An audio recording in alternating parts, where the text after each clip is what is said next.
Bom dia, meus irmãos, que a graça e a paz do Senhor possam ser sobre a vida de cada um.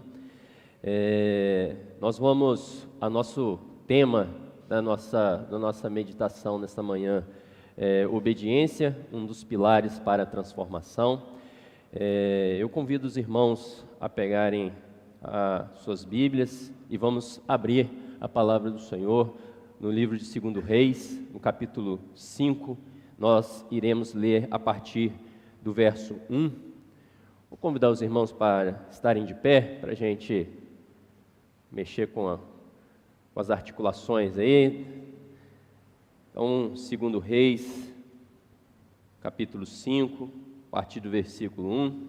Primeiramente, quero agradecer a presença dos irmãos aqui, agradecer também o conselho, ao pastor, pela oportunidade aqui, tão nobre, tão séria, e acima de tudo glorificar Deus, porque se não for o Senhor, há muito teríamos perecido. Se não for o Senhor, nós não estaríamos aqui. E o Senhor, pela sua graça, pela sua bondade, nos conduziu aqui nesta manhã. Cremos que não existe o acaso na nossa vida. Cremos que se cada um que aqui está, é porque o Senhor nos conduziu até aqui para nos ensinar algo. Então, nós vamos ler a palavra do Senhor. Os irmãos podem acompanhar comigo a partir do versículo 1 do capítulo 5. Esse capítulo fala sobre a cura de um homem chamado Naamã. Naamã, comandante do exército do rei da Síria, era grande homem diante do seu senhor, e ele de muito conceito, porque por ele o Senhor dera vitória à Síria. Era ele herói de guerra, porém leproso. Saíram tropas da Síria e da terra de Israel, levaram cativo uma menina que ficou ao serviço da mulher de Naamã. Disse ela à sua senhora: tomara o meu senhor estivesse diante do profeta que está em Samaria, ele o restauraria da sua lepra. Então foi Naamã e disse ao seu senhor: assim falou a jovem que é da terra de Israel. Respondeu o rei da Síria: vai, anda, e enviarei uma carta ao rei de Israel. Ele partiu e levou consigo 10 talentos de prata, 6.000 siclos de ouro e 10 vestes festivas. Levou também ao rei de Israel a carta, que dizia: logo, em chegando a ti esta carta, saberás que eu te enviei Naamã, meu servo, para que o cures da sua lepra. Então, tendo lido o rei de Israel a carta, rasgou as suas vestes e disse: acaso sou Deus com poder de tirar a vida ou dá-la? Para que este envie a mim um homem para eu curá-lo de sua lepra? Notai, pois, e vede que procura um pretexto para romper comigo. Ouvindo, porém, Eliseu, homem de Deus, que o rei de Israel rasgara as suas vestes, mandou dizer ao rei: por que rasgaste as tuas vestes? Deixa vir a mim e saberá que há profeta em Israel. Veio, pois, Naamã com os seus cavalos e os seus carros e parou à porta da casa de Eliseu. Então, Eliseu lhe mandou um mensageiro dizendo: vai, lava-te 7 vezes no Jordão, e a tua carne será restaurada, e ficarás limpo. Naamã, porém, muito se indignou, e se foi dizendo: pensava eu que ele sairia a ter comigo, por-se-ia de pé, invocaria o nome do Senhor seu Deus, moveria a mão sobre o lugar da lepra, e restauraria o leproso. Não são, porventura, Abana e Farfar, aqui é uma tradução um pouco diferente, rios de Damasco, melhores de que todas as águas de Israel? Não poderia eu lavar-me neles e ficar limpo? E voltou-se e se foi com indignação. Então chegaram a ele os seus oficiais e lhe disseram: meu pai, se te houvesse dito o profeta alguma coisa difícil, acaso não a farias? Quanto mais, já que apenas te disse: lava-te e ficarás limpo. Então desceu e mergulhou no Jordão 7 vezes, consoante a palavra do homem de Deus, e a sua carne se tornou como a carne de uma criança, e ficou limpo. Voltou ao homem de Deus, ele e toda a sua comitiva. Veio, pôs-se diante dele e disse: Eis que agora reconheço que em toda a terra não há Deus, senão em Israel. Até aqui. Nós vamos fazer uma oração. Senhor, nós estamos diante da Tua palavra. Acabamos de ler e cremos, ó Deus, que a Bíblia não é simplesmente um livro que conta uma história que se decorreu há muitos anos. Nós cremos, Senhor, que a Tua palavra é viva, ela é atual, ela falou no passado e continua falando agora no presente. E não somente falando de forma genérica, mas falando de forma especial a cada coração. E nós oramos, ó Deus, para que o Senhor, com as Tuas poderosas mãos, possa tocar na nossa vida, no nosso coração. Abra, Senhor, o nosso entendimento nesta manhã, Senhor, porque nós queremos aprender do Senhor. Não viemos aqui, Senhor, para ouvir uma palestra, não viemos aqui ouvir uma pessoa falando, um mero homem falando, mas queremos ouvir, Senhor, a Tua verdade. E queremos, ó Deus, sair daqui alimentados pela Tua palavra. Dá-nos, Senhor, a Tua bênção, dá-nos a Tua porção desta manhã, Senhor, e alimenta a nossa alma. Nós oramos assim em nome de Jesus. Amém. Os irmãos podem se assentar. Na quarta-feira, nós tivemos a oportunidade de fazer uma meditação aqui também sobre um homem que também passou por uma situação na sua saúde, na sua vida, que foi o rei Ezequias. E ele orou ao Senhor, ele rasgou as suas vestes, ele clamou ao Senhor, ele se humilhou diante do Senhor, e Deus concedeu uma grande bênção, que foi a cura. E eu estou fazendo essa remissão aqui para contar uma pequena experiência, porque o pastor havia me colocado na escala para fazer a pregação aqui hoje, para fazer o estudo. E ontem, o dia todo, eu passei mal e estava com uma dor muito forte aqui no diafragma e aqui na base do pulmão também. Muito cansaço, estava bastante debilitado. E a minha esposa falou, vai no médico porque, enfim. Aí cheguei lá no médico, o que foi? Estou aqui porque minha mãe mandou. Aí, beleza, fez os exames, viu o meu pulmão, estava tudo certo, mas a dor continuava, enfim. E às vezes a gente se preocupa. E aí, quando eu estava retornando para casa, eu lembrei da mensagem da quarta-feira. Porque na quarta-feira tinha um homem que estava com uma situação na sua saúde, e ele clamou ao Senhor.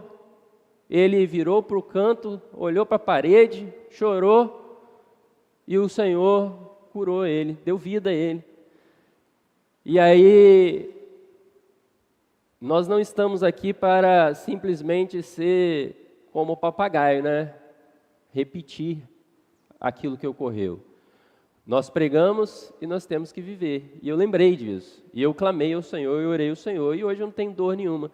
Tomei um remedinho lá e tudo, mas nós fazemos a nossa parte. Mas a palavra de Deus diz que se o Senhor não edificar, em vão trabalham aqueles que edificam. Se o Senhor não vigiar, em vão vigia a sentinela. Então eu poderia ter tomado remédio e hoje está pior do que eu estava. Mas aprove o Senhor e hoje eu estou bom. Então é uma experiência para mostrar aqui que a palavra do Senhor é viva e tem operado e opera no nosso coração dia após dia. Pois bem, louvado seja o nome do Senhor por isso, e nós vamos iniciar a nossa meditação na palavra, nesse texto lido, e o texto, ele fala de um homem que ele estava...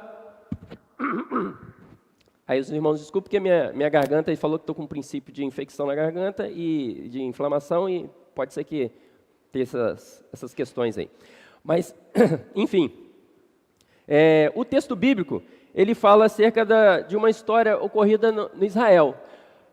Após a morte de Salomão, o reino foi dividido. Então, surgiu o reino do norte e o reino do sul. O reino do norte com Israel, o reino do sul com Judá. E esse fato ocorreu em Israel. E a Síria, ele era um império, era o poder da época, era um império que estava conquistando todos os países, tudo que estava ao seu caminho, e por meio de um general. E esse general era Naamã. E interessante para nós meditarmos aqui é que ele era um homem grande diante do Senhor, de muito conceito, porque o Senhor dera vitória à Síria. Ou seja, aqui é Senhor com a letra maiúscula, ou seja, é o Senhor Deus.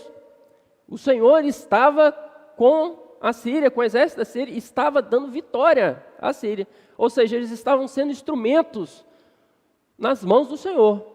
E Deus tinha concedido diversas vitórias à Síria por meio de Naamã. E ele era um homem importante, era um herói de guerra. Ele era um homem que tinha fama, sucesso, respeito, autoridade. Só que ele tinha um problema. Qual que era o problema? Ele tinha uma doença, que era a lepra. A hanseníase, que é o que nós conhecemos como hoje, antigamente chamava-se de lepra, naquela época era uma doença que não havia cura. Hoje, quanto mais cedo descobrir, melhor, tem tratamento por meio do SUS. Agora, naquela época não tinha, e era uma doença que ela ia avançando e começava a mutilar a pessoa, né, aquele que estava doente. E a Bíblia não diz isso, mas para que esse fato pudesse ser notório, entendo eu que dá para nós inferirmos aqui que essa doença ela estava até já um pouco avançada. Porque se fosse simplesmente uma mancha ali, com uma certa insensibilidade, era um general de guerra, era um homem valente. Às vezes a gente tem uma coisinha, não é nada não, homem principalmente tem muito disso, né? Por isso que morre mais cedo. Ah, não, o que você tem? Tem nada não, é isso mesmo, vamos embora. Então, por certo, essa doença já estava até um pouco avançada na vida dele. E ele não tinha condições de resolver isso. Apesar da sua fama, apesar da sua autoridade, apesar das suas conquistas, apesar de tudo, ele era um homem mortal e ele estava diante de uma situação que não havia solução. E o versículo 2 fala que, por meio de uma dessas conquistas, sendo que nesse momento Israel ele estava subjugado já pela Assíria, a Síria não tinha destruído Israel, mas eles estavam ali exercendo poder sobre Israel, e por meio de uma dessas incursões dessa tropa, eles levaram de Israel uma menina. E é interessante que a palavra, ela não fala o nome dessa menina, não diz se ela era de uma família importante ou não, fala que apenas era uma menina. E essa menina, ela estava cativa lá e ela trabalhava lá para a esposa de Naamã. Essa menina, ela era escrava lá. Só que ela ouviu isso. E ela falou com a sua patroa, né, com a sua senhora. Falou assim, olha, se meu senhor estivesse em Israel, lá tem profeta. Lá tem servos do Senhor que oram a Deus. E Deus ouve e Deus responde.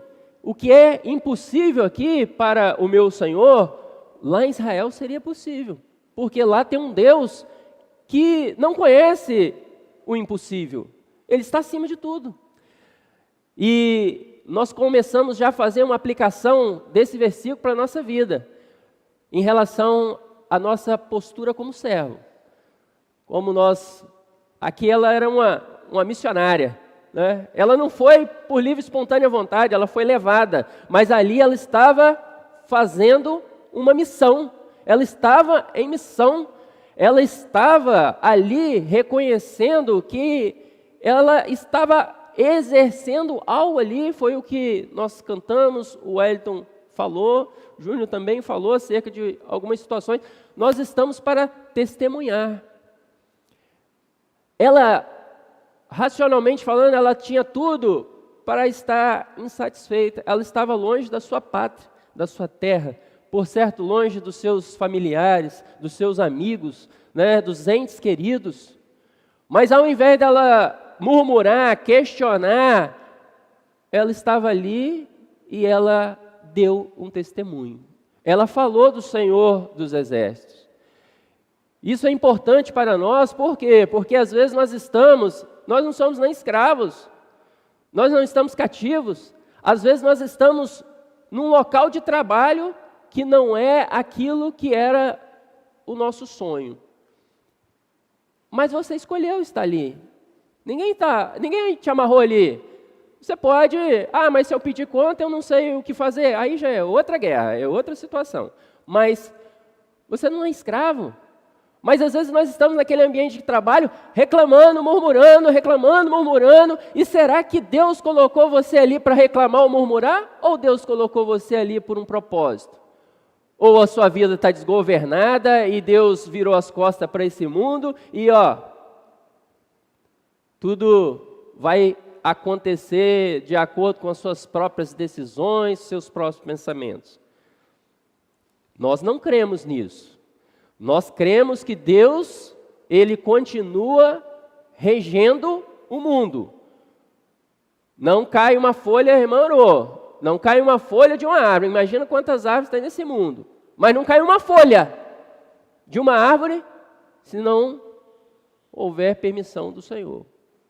A Bíblia fala que Deus, quantos cabelos tem na nossa cabeça? Imagina bem, a preocupação, o entendimento. Agora, nós estamos às vezes num local que não nos agrada tanto, nós estamos reclamando, murmurando, questionando, mas a posição dessa menina, ela nos ensina que nós somos servos do Senhor. E nós temos uma missão aqui nesta vida. Nossa missão primordial não é trabalhar. A nossa missão primordial é falar do amor de Deus, é anunciar que existe um Deus soberano e um Deus que pode transformar a vida do homem. Existe aí fora, existe no mundo, vidas se perdendo, morrendo, em desespero, em depressões, em angústias. E muitas vezes o que estão precisando é apenas uma palavra. Existe um Deus que pode cuidar de você. Então ela disse à sua senhora e testemunhou da sua fé. E aí diante disso, Naamã foi ao seu superior, ao rei, e falou, olha, isso, a menina disse. E aí o rei prontamente, diante do quadro, falou, vai lá em Israel então, vou mandar carta para o rei e chegar lá você conversa com o rei para você ser curado. Interessante que quando a menina falou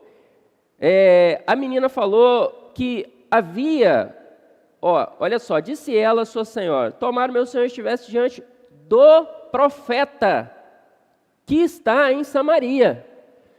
Ela não falou que quem dera se o Senhor tivesse diante do rei de Israel. Ela não falou isso. Ela falou, olha, quem dera se você estivesse diante do profeta. O testemunho dela foi direto, indicativo. Não foi um testemunho vago.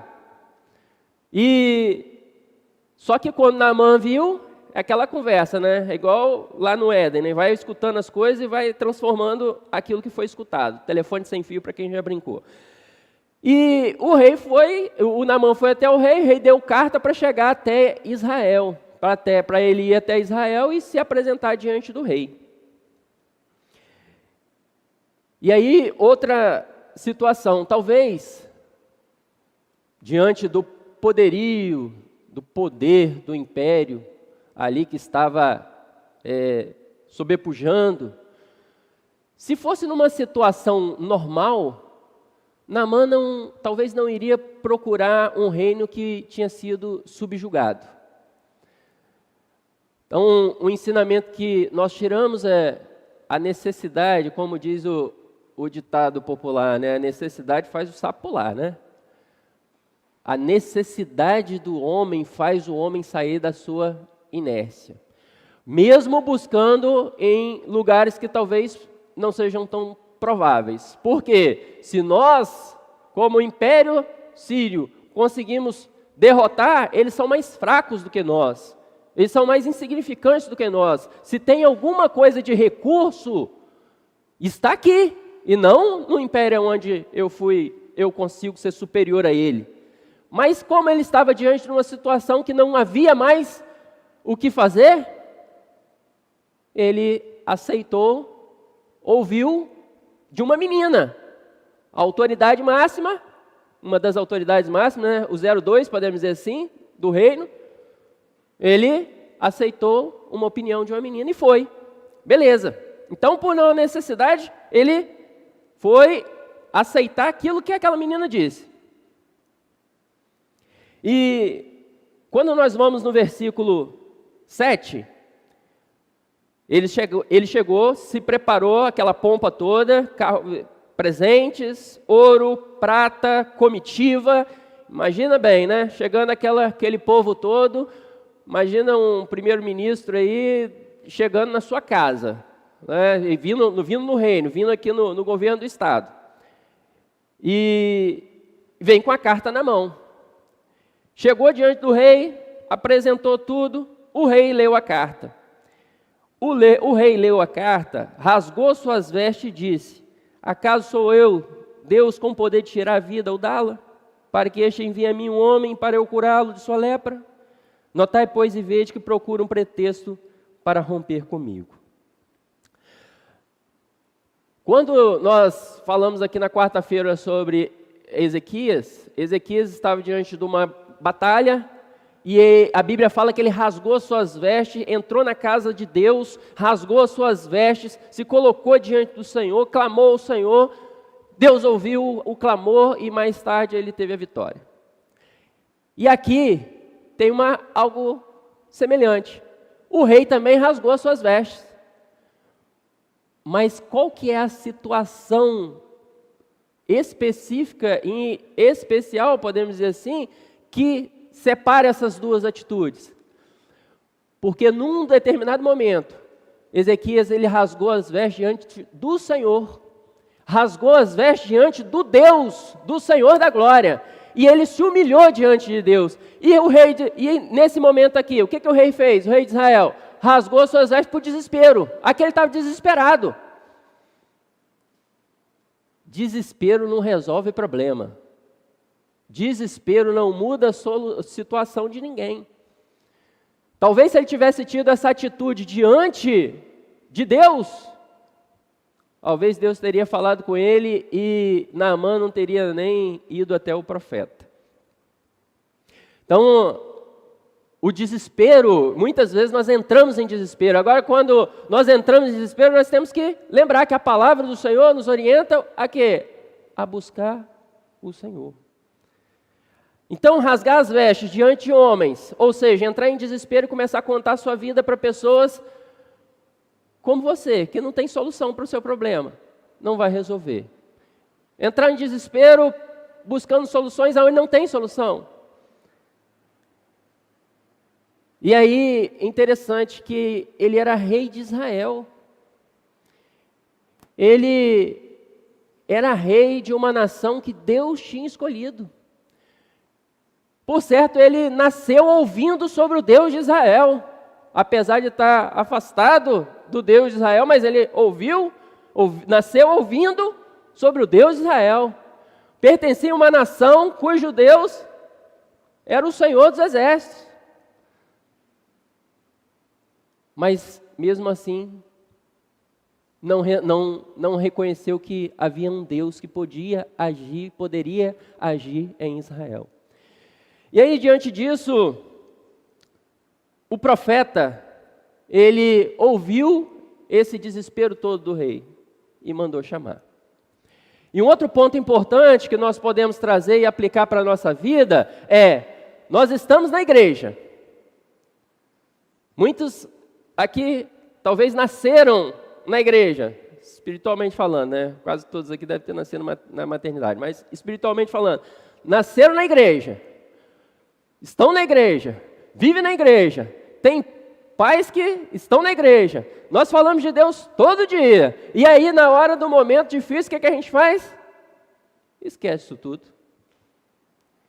Então, nós estamos servindo a Deus, nós não estamos aqui porque é um ambiente agradável para ter uma reunião, nós estamos aqui por um único motivo: reconhecer Deus e prestar glórias a Deus. Esse é o nosso objetivo de estar na igreja.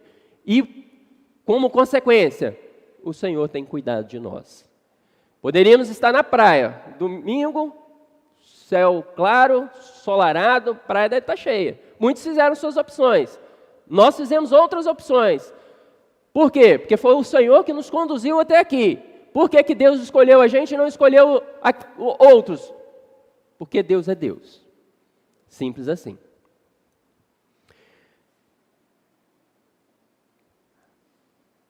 A certeza do servo de Deus. Ouvindo, porém, Eliseu, versículo 8, homem de Deus, que rei de Israel rasgara suas vestes, mandou dizer ao rei: por que rasgaste tuas vestes? Manda ele vir até mim. E saberá que há profeta em Israel. O rei de Israel não sabia que tinha profeta em Israel. Sabia na teoria, né? Com certeza na teoria ele sabia. Mas diante de uma situação adversa, porque não adianta a gente viver teoria. Servir a Deus não é teoria. Servir a Deus é uma certeza. Servir a Deus é uma decisão. Servir a Deus é atitude. Podemos ter muita teoria, podemos ser teólogos, podemos ler Bíblia de trás para frente, frente para trás, todo ano ler Bíblia, de 6 meses ler a Bíblia toda, mas isso não resolve nada, porque isso é teoria. Agora, você consegue aplicar isso na sua vida? Aí nós estamos servindo a Deus. Veio, pois, Naamã com seus carros, versículo 9, veio, pois, Naamã com seus cavalos e os seus carros e parou à porta da casa de Eliseu. Então, meus queridos, não podemos ter outra atitude do que diversa dessa que Eliseu teve. Olha, eu tenho certeza do Deus que eu estou servindo.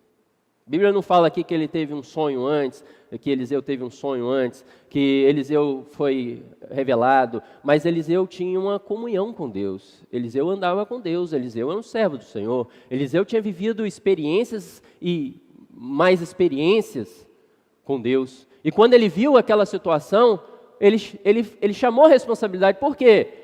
Porque ele sabia que aquilo que ele estava fazendo era de acordo com a vontade de Deus. Quando nós estamos na comunhão com o Senhor, nós entendemos a vontade de Deus. Agora, o problema é que muitas vezes nós queremos agir segundo a vontade de Deus, mas sem saber, distante da comunhão com Deus. Então você não sabe a vontade de Deus, eu não saberei a vontade de Deus se eu não estiver em comunhão com Deus. E aí, versículo 10 em diante, começa um enredo aqui muito interessante. A simplicidade do ensinamento de Deus. Agora, convido os irmãos a fazerem essa cena na mente, né? Imagina bem o senhor, a senhora, né, na sua casa. E chega uma comitiva de um primeiro-ministro, de uma autoridade de um outro país, muito respeitado, e vem com aquela pompa toda e para diante da sua casa. E aí chamam os senhores. Fulano está aí. E aí, o que você vai fazer? Você, se for, como eu já sabia que estava vindo, por certo a casa já estava arrumada, tudo estava feito, café estava pronto, biscoitinho em cima da mesa, aquela coisa toda, né? Para receber, às vezes, ser educado, né? Entra aqui, o que eu posso te ajudar? Aquela coisa toda. Mas não foi assim que aconteceu. Quando chegou a comitiva toda, Eliseu virou e mandou um servo, uma pessoa que estava com ele ali. Então, Eliseu mandou um mensageiro dizendo, ou seja, Naamã era uma autoridade e não foi recebido. E aí hoje, se a gente for aplicar isso, olhar e falar assim, rapaz, Eliseu é um mal educado pra caramba, né? Coisa ruim que ele fez, né? E Naamã, ele teve esse sentimento mesmo. E eu não estou para dizer que o sentimento de Naamã foi ruim, não, foi errado, não. Porque, poxa, eu cheguei aqui nem me recebeu? Não recebeu. E aí ele falou, Naamã, olha, é o seguinte, mandou um mensageiro, falou, ó, vai lá, lava no Jordão lá, mergulha 7 vezes, você vai estar limpo.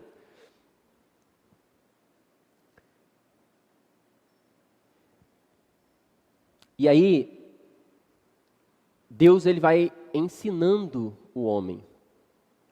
Todo momento Deus está ensinando o homem. Por quê?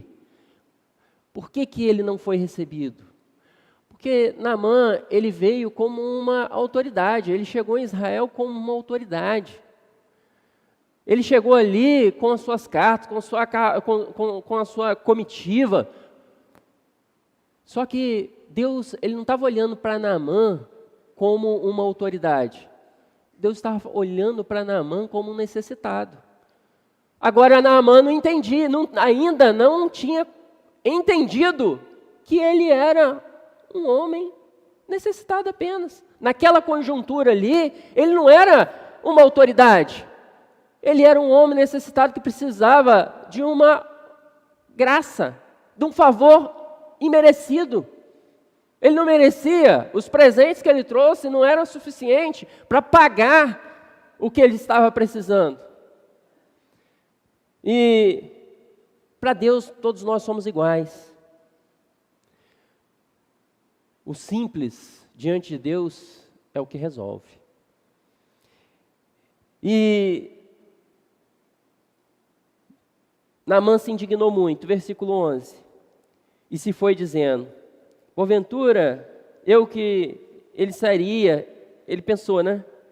Ter comigo, por sair de pé, invocaria o nome do Senhor, estender a mão sobre a lepra e restauraria. Primeiro momento ele se sentiu rejeitado. Ele estava esperando, ele projetou na mente. E nós somos assim, né? Nós projetamos os nossos ideais. E quanto maior a expectativa, quando não alcançada, maior é a frustração. Quanto maior a expectativa, quando não se alcança aquilo que tem por objetivo, maior é a frustração. E nós vamos criando grandes expectativas, e nós vamos alcançando grandes decepções, grandes expectativas, grandes decepções. Aí nós entramos nesses desesperos, nessas angústias. Ele esperava, ele tinha projetado algo teatral. Olha só o que ele fala. Olha, eu esperava. Ele ia vir até comigo, ia se colocar de pé, ele ia estender a mão, ele ia orar. E nós, às vezes, queremos isso. E por isso, não estamos aqui para fazer críticas, mas é importante nós observarmos. Existem muitas denominações que trabalham com esse jogo emocional. Existem muitas denominações que estão cheias. Por quê? Porque existe esse trabalho sensacionalista, que mexe com sentimento, que mexe com emoções, e que enche as igrejas. Por quê? Porque existe isso. Agora vai, aquela ação emocional. E nós podemos ver aqui que não foi uma ação emocional, foi uma ação simples. Olha, vai lá, lava lá na água. Mas o nosso interior, nós queremos algo sempre mais emocionante. E às vezes, quando nós trazemos para a nossa vida, você vê as pessoas confundindo amor com paixões. E a pessoa está apaixonada e achando que está amando. O amor não é paixão, porque paixão é esse teatro. Mas amor é algo muito mais sério. O amor é sólido, o amor é uma estrutura. O amor tudo sofre, tudo crê, tudo espera. Olha só, é uma decisão, é uma ação. Não é uma emoção. E Naamã estava procurando uma emoção.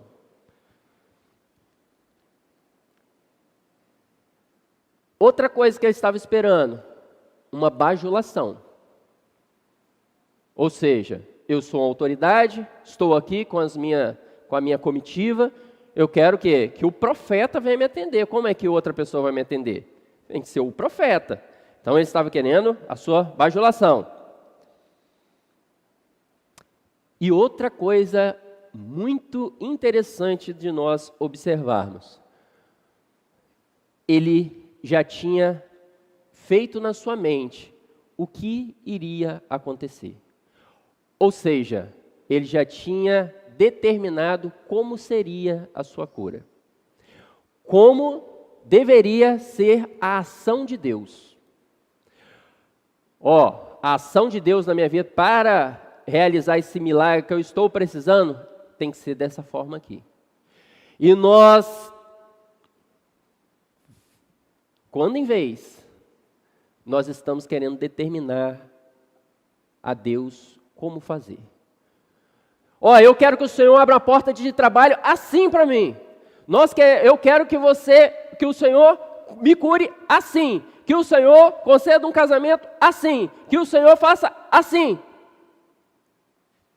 Está determinando a Deus. Esquece que Deus é Deus. E nós somos comedores de feijão. Mortais. Que precisamos obedecer e aceitar. Deus faz o que quer, como quer. Ontem eu estava com uma dor que eu não estaria em condições de falar como eu estou falando aqui. Eu ia vir se Deus não tirasse minha vida. Mas eu não ia estar em condições. Deus me deu condições. Mas poderia estar internado hoje? Poderia. Poderia morrer amanhã? Também. Por quê? Porque Deus faz o que quer e como quer, na hora que quer. Mas nós falamos, eu determino. Mas como é que você vai determinar alguma coisa? Se Deus é soberano, quem determina é Deus. Nós pedimos, nós imploramos, nós suplicamos, nós oramos, nós rasgamos nossas vestes diante do Senhor, reconhecendo que nós somos pequenos, que nós somos necessitados, que nós precisamos da intervenção do Senhor na nossa vida. Essa é a nossa posição. Nós não somos senhores, nós somos servos. É diferente. Não inverta a posição na sua vida. Eu não posso inverter essa posição na minha vida. Eu não sou senhor, eu sou servo.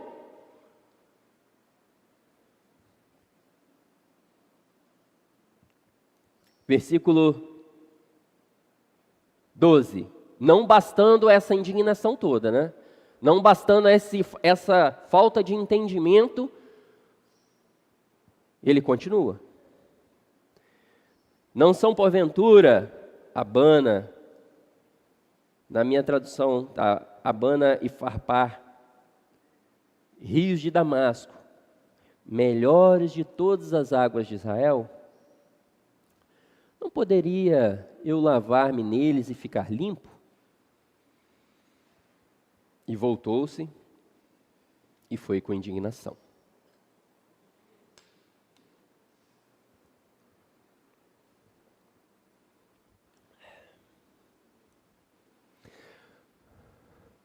Existe algo que é profético. Existe algo que vem da eternidade de Deus. Existe algo que vem da mente de Deus, da vontade de Deus. E existe algo que é do homem, da nossa mente, limitada, finita. Nós não temos condições de saber o que vai acontecer daqui a 5 minutos. Deus sabe de tudo. Onisciente, onipresente, onipotente. E Naamã começa com as suas conversas que nós temos todo momento. Mas, não seria assim melhor? Por que fez assim e não fez assim? E aí lá não tem rio melhor? Porque quando ele faz essa comparação, os rios lá de Damasco eram rios de águas límpidas, claras, né? o Rio Jordão era um rio já com a água mais barrenta. Então, eu vou tomar banho na água suja, vou deixar de tomar banho na água limpa para tomar banho na água suja. E a água suja vai me limpar e a água limpa não vai? Razão humana, né? O racional do homem.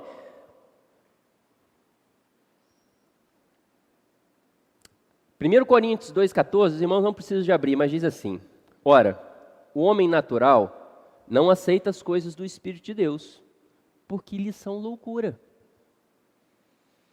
E não pode entendê-las, porque elas se discernem espiritualmente. As coisas de Deus se discernem espiritualmente. Não é pela razão. Não é somando 2 mais 2. Porque 2 mais 2 para nós vai dar 4. Para Deus pode dar 6, pode dar 15, pode dar 20. Porque Deus é Deus. Em Jó 42:3, acho muito interessante também esse versículo. Quem é aquele, como disseste, que sem conhecimento encobre o conselho? Na verdade, falei do que não entendia. Coisas maravilhosas demais para mim, coisas que eu não conhecia. Olha só, Jó passou por aquela provação toda que a maioria das pessoas conhecem e de repente, no final de tudo, ele falou: olha, tudo isso que eu passei é maravilhosíssimo. Ó, que loucura! É, loucura para o homem. Mas ele entendeu aquilo que era de Deus. E quando nós entendemos aquilo que é de Deus, às vezes o que nós estamos vivendo, que para nós é terrível, nós olhamos e falamos assim: eu estou dentro do projeto de Deus, eu estou dentro da vontade de Deus, então isso é bom, porque Deus não faz nada ruim. Quem faz coisas ruins sou eu. Deus não faz nada ruim, Deus faz sempre algo bom. Tudo de Deus é bom. Lá em Tiago diz: quando sou tentado, não digo que está sendo tentado por Deus. Porque Deus não tenta ninguém, porque Deus não vê o mal, Ele não pode ter o mal nele. Nós somos tentados pelas nossas próprias concupiscências, pelo nosso pecado.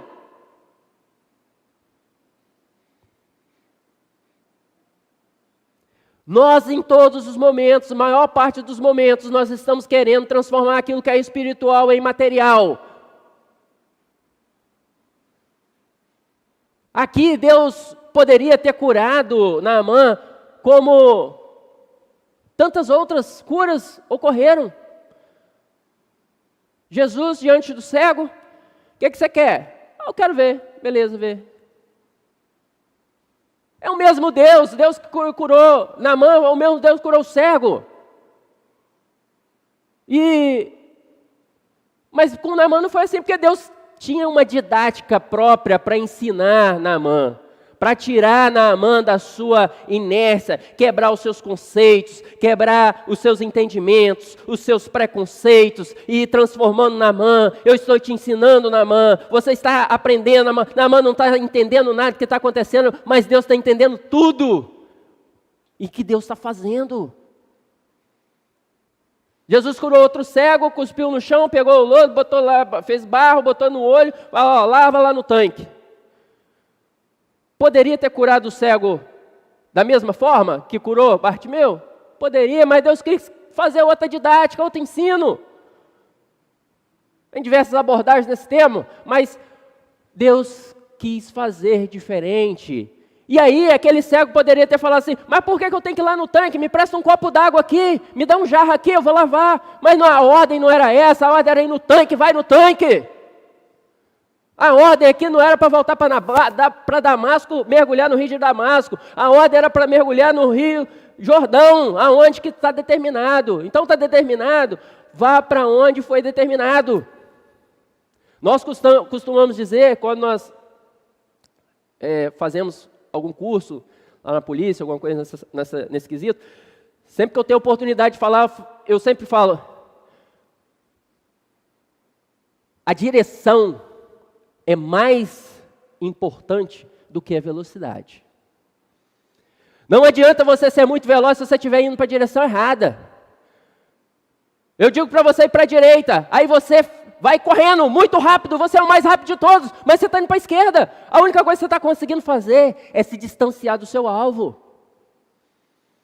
A única coisa que você consegue fazer é se distanciar do alvo. Então, Lembra a direção? Qual é a direção? A direção está contida na palavra do Senhor. Deus está nos dando a direção a todo momento, a todo instante.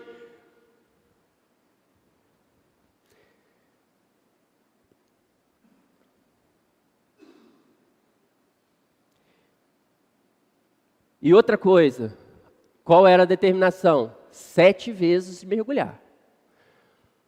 Ele poderia ter dado a ordem, ó, você vai lá, dá um mergulho, você vai estar limpo. Mas não foi um mergulho, foram 7 mergulhos. Todas essas ações, Deus está ensinando, Deus está tendo misericórdia conosco. Nada mais, se fôssemos traduzir tudo isso, se resume em misericórdia. Misericórdia. Poderia falar, você está zangadinho? Entendi. Desaparece, vai embora, morre. Deus precisa de mim? Precisava de Naamã? Não. Mas Deus queria glorificar o seu nome. E às vezes quando a gente é mais jovem, né, eu já tive diversos momentos disso. Aí chega um momento que você está na igreja e fala assim, esse negócio de igreja não é para mim não. Deus não me ama.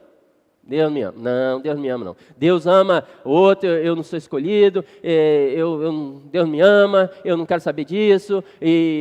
Aí você entra naquela crise, né? Aquela crise existencial. Olha, a minha vida é mais difícil que todo mundo. Não é porque eu estou na minha presença não, tá? Mas a minha vida é muito mais difícil que todo mundo aí. De vocês só tem probleminha assim, o meu é tudo desse tamanho assim. Deus, Ele está nos ensinando. Deus trabalha com cada um de uma forma e Deus opera na vida de cada um de acordo com a vontade de Deus. Então, se chegaram a ele os seus oficiais, mais um iluminado da parte de Deus, os oficiais, talvez que nem crente era, igual a mula, inteligente pra caramba, né? Pai, você está me espancando por quê? Eu estou te servindo e você está... Até a mula falou, a mula foi inteligente ali, foi iluminada para falar com o profeta. Os irmãos, algum que não conhece essa história, depois busca aí a mula de Balaão.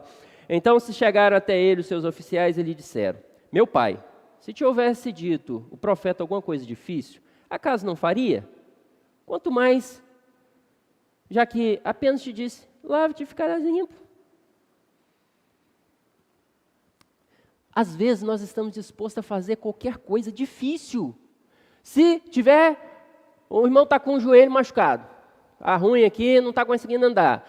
Aí viram para ele e falaram assim, tem uma escada aqui de 500 degraus. O senhor vai subir de joelhos, porque lá em cima o senhor vai ser curado. A pessoa é capaz de subir a escada de joelho. Porque é difícil. É difícil para nós aceitarmos que Deus age conosco por meio da misericórdia e da graça. A graça é o favor imerecido, é receber algo que nós não merecemos. A misericórdia é o inverso.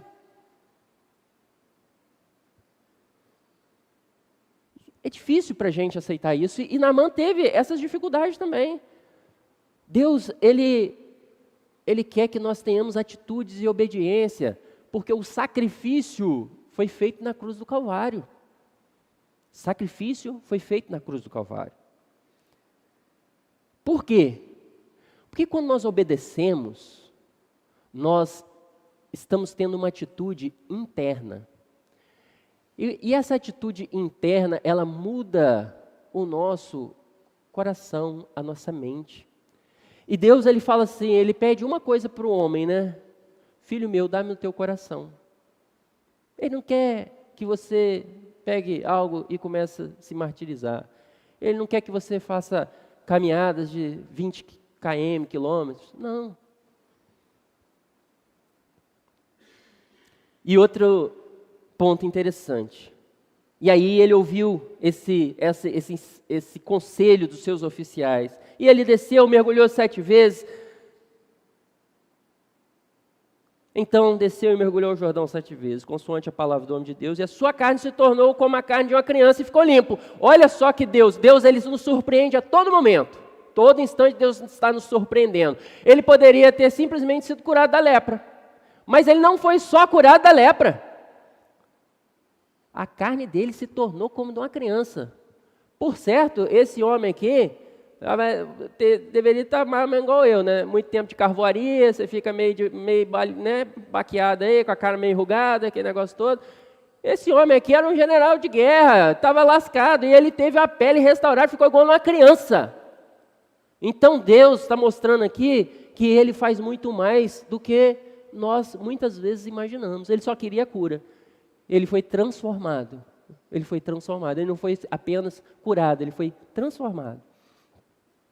Então, voltou ao homem de Deus. E ele, a sua comitiva, veio pois diante dele e disse: eis que agora reconheço que em toda a terra não há Deus, senão Israel.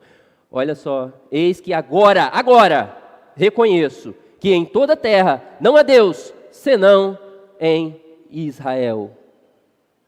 E aí continua, que daria uma outra mensagem, um outro estudo.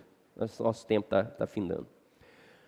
Tudo isso para salvação. No final de tudo isso, olha só que desenrolar, olha que enredo, olha que encadeamento de fatos, de ações, de atitudes, de reclamações, de indignações. Mas no final, Deus transformou o coração do homem. Muito tempo eu achei e eu pensava, eu me converti, levei a vida toda dizendo, eu me converti, e agora, hoje, eu entendo que eu não me converti, porque foi Deus que me converteu. Deus transformou o coração de Naamã.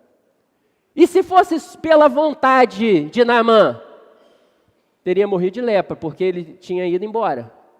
A vontade de Naamã era voltar. Ele teria morrido de lepra.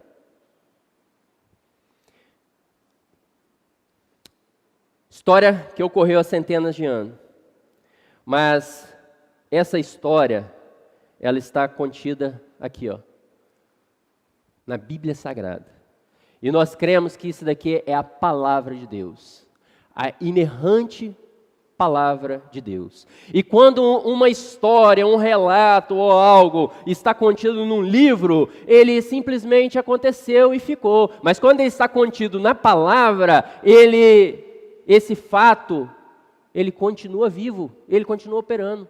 E aí quando eu olho essas histórias todas, olho para esse fato ocorrido com Naamã, eu olho para mim e falo, eu era igualzinho, ou talvez muito pior. Muito pior. E Deus fez também na minha vida.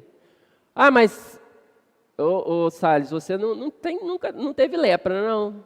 Mas a lepra aqui é uma figura. A lepra aqui é algo que insolúvel. E qual que é a situação mais insolúvel na vida do homem? A morte. Todos nós estávamos fadados, mortos em delitos e pecados. Nós todos estávamos condenados ao inferno. Mas Jesus desceu do esplendor de sua glória e se fez homem como homem. Se deixou levar à cruz do Calvário e morreu. Como o homem foi esbofeteado, como o homem cuspiram no rosto dele. Ele não reagiu, ele poderia ter dado ordem a um anjo só, e esse anjo exterminaria todo Israel e todo o exército romano que dominava a época, mas ele não fez.